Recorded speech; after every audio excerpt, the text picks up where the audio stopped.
Gaffer, kicking off our Vertu Trophy campaign with a win. What's your assessment of that one? I think we made it difficult for ourselves. I thought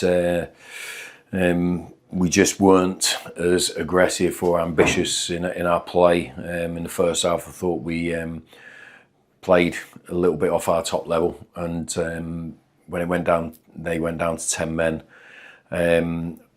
I thought we started okay after the sending off, but it gradually got a little bit slow, a little bit predictable, a little bit non-committal in trying to get the other side of the opponent.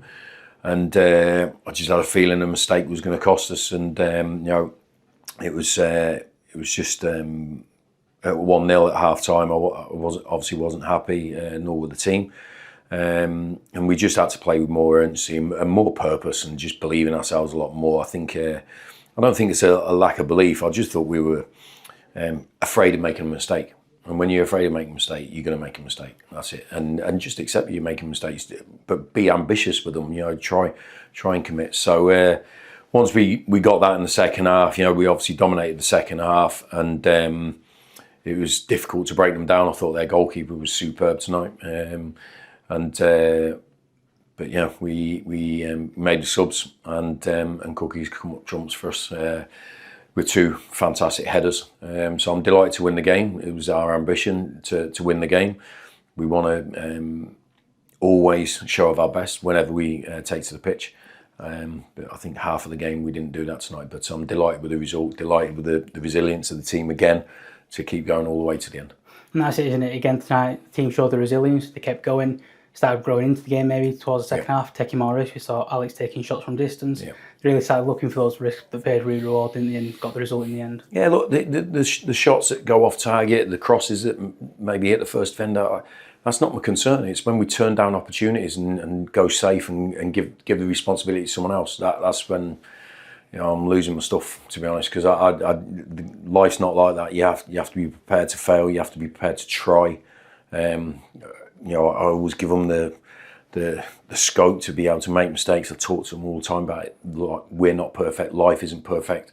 So accept the mistakes or something, but just be ambitious. Just go for it. And when we do that, we're a really good team. We are a really good team, and we have to just maintain those levels. The dial has to be turned up to 10 from minute one. Bang, we're at a game. Because I think you enjoy it that way as well. I think we without taking the scoreline out that second half, we'd have enjoyed the second half because we were going for it. We were keeping the intensity high and everything like that. So playing a game at half pace, that's for people like me that retired 10 years ago. Let's go hell for leather. And that's it, isn't it? When they start showing that in the second half, showing what they're more made of, what Gren Alexander Bradford City side is.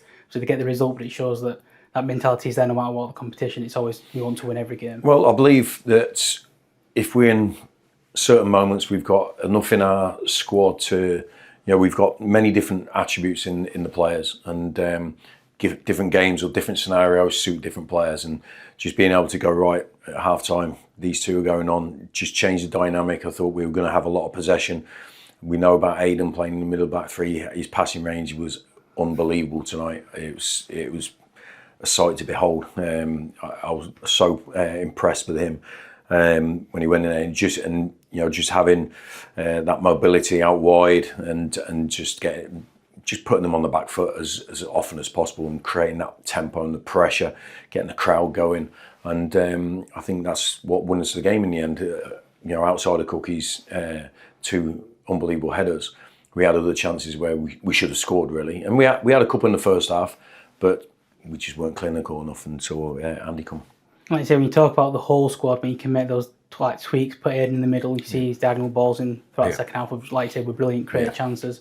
To have that kind of strength across the whole squad must be really pleasing. Yeah, it's what we worked exceptionally hard for over the last 2 or 3 months, about building up a group of 22 professional footballers who all on a really good level, all really competitive, all good characters that can push each other, can adapt to whatever game we're having to play at that time. But they've all got their own attributes, and the more we learn about them, the better we'll know who suits what.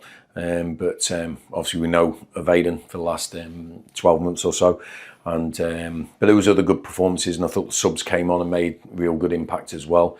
And it was good for Joe to get his debut as well tonight. You know, he's had to be patient. We know and believe he's a really good goalkeeper. Obviously, the penalty was trying to cover up a mistake elsewhere, but I thought he handled himself really well tonight. When you talk about the bench, bringing Andy Cook on for his first game in over 200 days, what's that like when you can look to the bench and see someone like that? And obviously it was kind of a fairy tale really, wasn't it? It was tailor-made for him. You know, we had lots of possession. We were getting into great areas to put good deliveries into the box. And I think we had several before that, but we weren't getting on the end of them. And you know what Cookie feeds off? You know, he feeds off those sort of those balls in the box, the crosses. He's got great movement. He just senses how to divert any sort of opportunity towards the goal.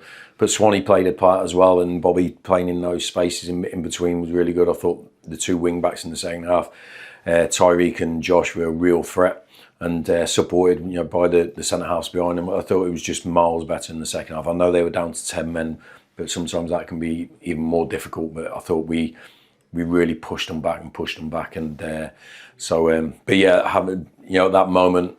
It's an obvious one, that you turn around, Cookie's there, we're goal down, we've got loads of possession, we've got loads of final third entries. There's only one guy who you're looking to really there, and it's I'm delighted for him because it's been a hard shift, a long time.